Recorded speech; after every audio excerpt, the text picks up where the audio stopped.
Where to now, Ace? Home. Home? The TARDIS. Yes, the TARDIS.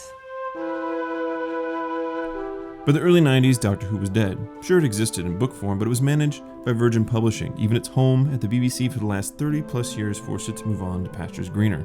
Or at the very least, they just wanted to get it out of the damn house. But yet, it does survive, and on TV as well. It's made a home not only in the hearts of a new generation, but on a public broadcasting channel some 4,000 miles away. And it's not just shown, it's promoted, it's loved, and it and quite a few other British sci-fi brethren are hosted by a bald bearded man dressed in a suit and a cowl floating around a multicolored, pixelated environment. Sounds like a bad acid trip, but to a 10-year-old it's perplexing and intriguing.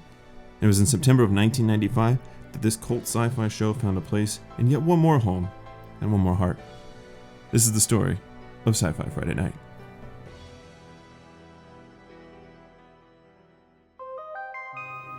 Villa, put visual survey on the screen. British science fiction has always had a weird place to play when it comes to marketability. Sets were cheap, time was short, and a lot of the storytelling varied drastically from standardized American sci-fi fare at the time. Think Star Trek, Quantum Leap, and even The X-Files. It also didn't seem to sit well with the idealistic programming PBS stations had strived to procure. Basically, it wasn't like the classic period pieces the BBC was known for producing, and it certainly didn't fit the perceived stigma about what British television was like. It was an outcast, and so it needed to figure out how to broadcast itself to, well, outcasts. This is WIES-TV in New Orleans. He's been shuttling through time and space for 14 years, solving problems and vanquishing monsters. He was born with 2 hearts and a body temperature of only 60 degrees. He's the astounding Doctor Who. Become part of his fantastic adventures. Join Doctor Who this Saturday at 10:30 p.m. In 1972, rounds of Jon Pertwee episodes of Doctor Who began to be sold to the States. Not surprisingly, their track record didn't leave much to be desired, but a few positive reviews here and there started to get the ball rolling, and the snowball growing. By the late 70s to mid-80s, Doctor Who began to come into its own on localized public broadcasting stations. With the addition of Tom Baker episodes, new fans jumped on board and helped galvanize the US fan base that would lure cast members, writers, and producers of the series to North American cult conventions. November 26 and 27 in Chicago, fantasy becomes reality. Doctor Who, the ultimate celebration, featuring live all 4 Doctors, Tom Baker, Peter Davison, Patrick Troughton, and myself, Jon Pertwee. Join us and 17 other stars in celebration of our 20th anniversary. For tickets, call free 1-800-543-8800 or send money order $50 adult, $20 children 5 through 11 to Spirit of Light, 4805 West Irving Park, Chicago 60641. But, as the 80s came to a close, the BBC canceled the series, and more public broadcasting stations saw that as a bad sign, and began to cancel any renewals on Who.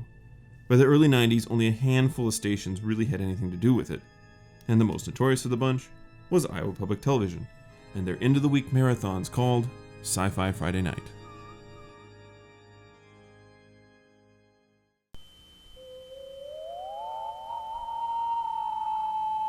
Welcome, my friends, to Sci Fi Friday on Iowa Public Television. I'm Mike Frisby. We begin, as always, with Maestro Horkheimer's masterful presentation of the current state of the timeless. Here's Jack, the Star Hustler.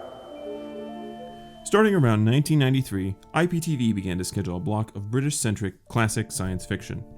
While its lineup would change throughout the years, it maintained a staple of Red Dwarf and Doctor Who, back to back, themed with the cunning wit and criticism of one Mike Frisby. In some ways, Frisby became almost as big as the shows he introduced, and certainly in another way, his unique style of master of ceremony was as charming as it was odd. Each story that evening would be treated with a vernacular jumble of in-jokes and backstory while summarizing the tale ahead, but leaving just enough intrigue to make you question what each show had in store. It was no easy task to appease the fan base to a set of TV shows that survived solely on the veracity and donations of such a strong cult following. But he did, and most likely because he was one of them. But more important than that, he provided a gateway, a way in, and took viewers on an existential journey with a healthy helping from his own visuals, and expanded the universes into which they dived every Friday night at 10:30 and 11.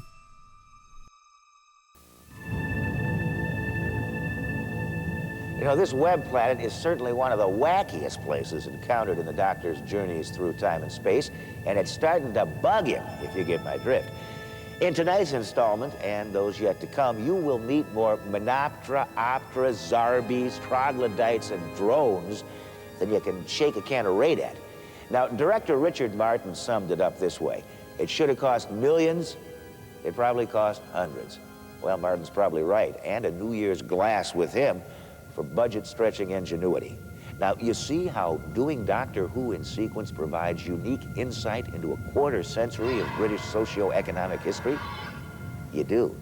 Hey, you're ready for Market to Market. And we are ready for the Doctor. Here he is.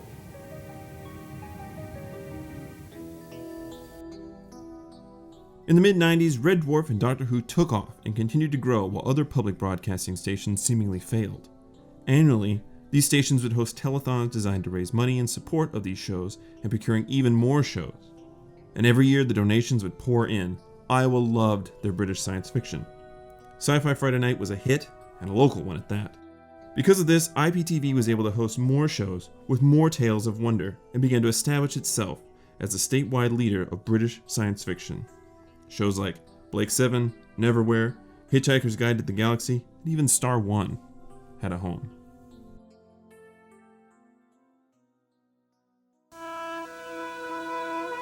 Kind of a sad Who tonight, friends, a bit of a weeper, as Peter Davison's Doctor takes it in the shorts once too often and has to regenerate.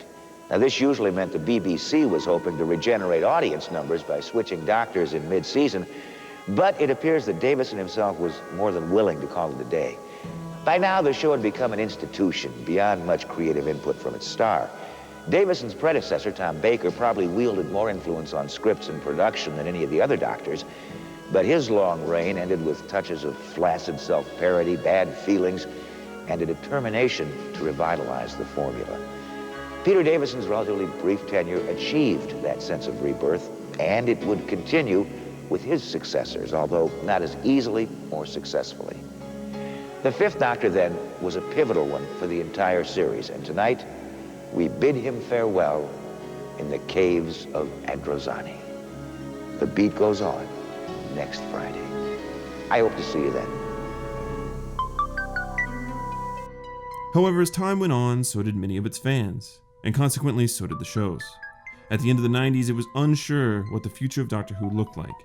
In 1996, a television movie had been produced by Fox, and the rights to the series were somewhat up in the air. It was uncertain if Fox, or even then Sci-Fi, wanted the rights to the series, something that would have granted them exclusivity and essentially cut out all other networks. Even the BBC was getting back in the Who game by canceling rights to Virgin Publishing and beginning their own line of BBC official books. But these were big corporations.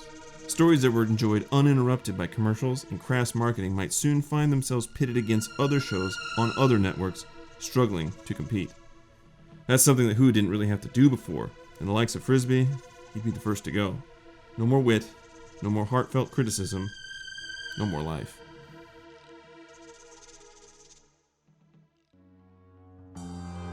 For many fans, i.e. Iowans, this was a tradition. The shows felt incomplete without Mike. It was a small world, one that felt like family, and although the kids were growing up and might not come around as often as they used to, they always wanted to know that it was still there. Still having a laugh. Still waiting around every Friday night with a cup of tea and a tale, regardless of when you last stopped by.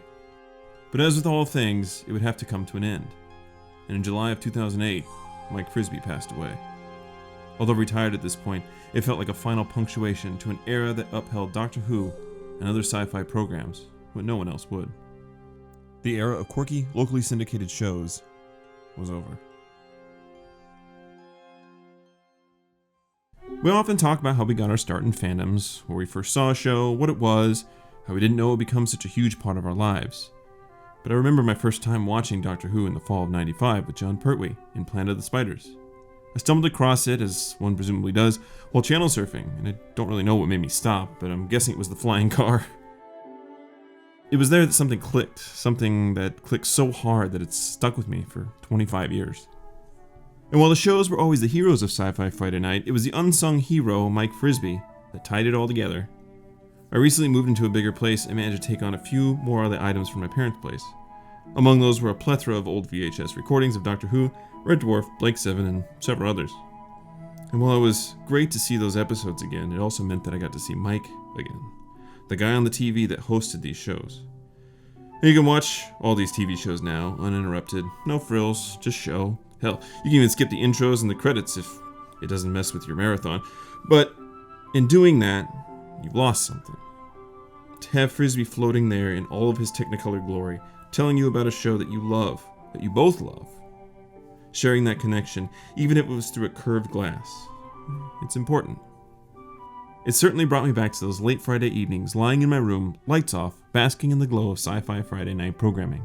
And as much as IPTV's Sci Fi Friday Night used to be the home for Doctor Who and other British sci-fi misfits, its memory and stay on television is now at my home. Unfortunately, there really isn't a lot of information out there about Sci Fi Friday Night. There's an antiquated website at sffn.com that briefly talks about the shows it ran and the programming listed from mid-1998 to 2002, but it's hardly archive material. Fortunately, with my antiquated VHS collection, I managed to keep a firm grip not only on its history, but my history with the programming block as well. Some episodes I can timestamp accurately, but there's no complete collection, and more likely than not, there never will be. So for now, Sci-Fi Friday Night must live on in pieces, and hopefully this video can shed some light on a late-night cult programming staple. It not only was an important part of my personal history, but also the history of each of the programs it strived to promote. And while it's crass to assume that Sci-Fi Friday Night shaped the course of Doctor Who, or any others, it certainly helped, and it certainly made waves in one small corner of the planet. Thanks for watching, and remember, Till then, be safe. The doctor's in, and I'm gone. See ya.